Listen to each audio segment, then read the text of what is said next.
Boa tarde a todos. Resolvendo mais uma questão. Vamos ao enunciado. Amanheceu um dia lindo e, por isso, todos correram às piscinas.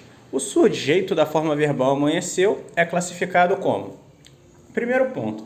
Como se dá a classificação do sujeito? Muito simples. A gente faz um questionamento ao verbo. Quando eu digo a aluna leu o livro, eu faço questionamento ao verbo. Quem leu o livro? A aluna. Eu tenho um sujeito simples no período, né?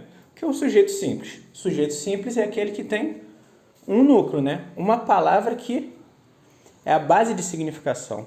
Agora eu posso ter também um sujeito composto, né? Quando eu digo a aluna e o aluno estudaram muito, eu faço questionamento. Quem estudaram muito? A aluna e o aluno. Eu tenho dois núcleos, né? Por conseguinte, eu tenho um sujeito composto. O sujeito composto ele pode ter dois ou mais núcleos, né? Agora, há um tipo de sujeito também que é identificado pela desinência verbal. Mas como assim? Quando eu digo vou à escola, eu consigo identificar o sujeito, só que ele está oculto, né? Quando você faz o questionamento, você tem como resposta eu, né?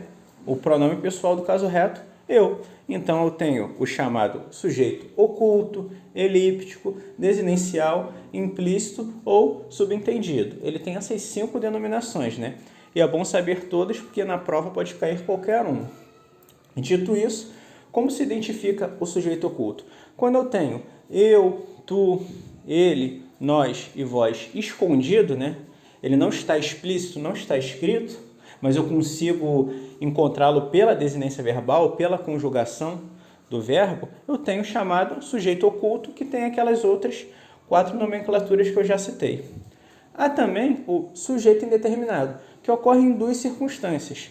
A primeira é quando eu tenho um verbo na terceira pessoa do plural, sem nenhum antecedente relativo. Mas como isso ocorre? Falaram de política, por exemplo. Quem falaram de política? Você não sabe. Você pode subentender um eles escondido, né? Eles, elas, vocês. Você pode subentender isso. E quando isso ocorre, você tem um sujeito indeterminado. É necessário falar que não se confunda isso com o quê? Com sujeito oculto. Sujeito oculto é eu, tu, ele, nós e vós. Quando o eles está escondido, eu tenho um sujeito indeterminado. Agora, qual a segunda circunstância em que ocorre o sujeito indeterminado? Muito simples. Quando eu tenho um verbo na terceira pessoa do singular, seguido da partícula ser, que é classificada como índice de determinação do sujeito. Só que isso ocorre em determinadas circunstâncias. Há uma transitividade ou predicação verbal restrita. Eu vou ter um verbo intransitivo, de ligação ou transitivo indireto. Por exemplo, vive-se bem no campo. Quem vive bem no campo? Não se sabe. Eu tenho um verbo intransitivo, o se como índice de determinação do sujeito e, por conseguinte, eu tenho um sujeito indeterminado. Precisa-se de pessoas. Mesmíssimo caso, tem um verbo agora transitivo indireto, o se como índice de determinação do sujeito e um objeto indireto. Era-se muito feliz.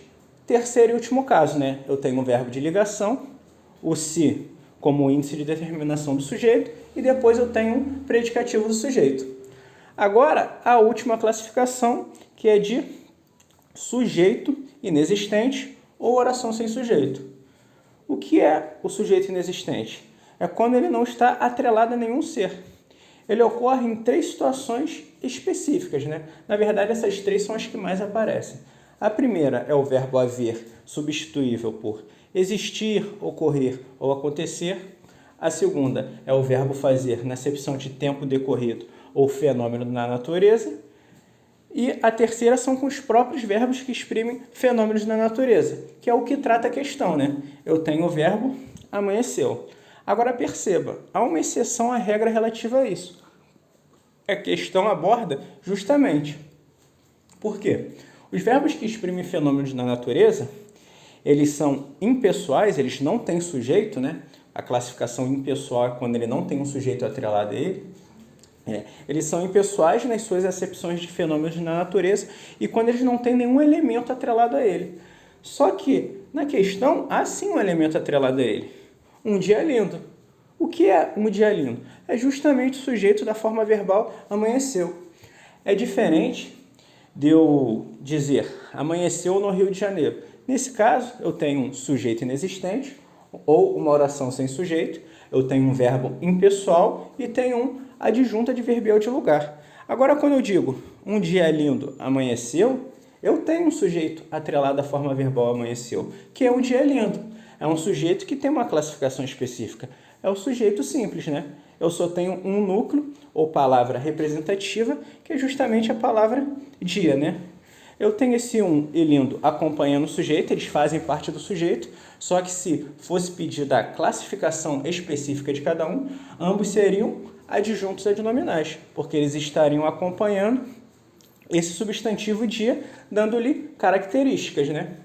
Então já tenho o gabarito da questão, né? O gabarito da questão é letra A, porque há um sujeito simples no período. Um dia lindo. Perceba que quando há esses verbos que exprimem fenômenos na natureza, eles só são impessoais em situações que você não consiga atrelar nenhum elemento a ele e eles indiquem justamente um fenômeno na natureza.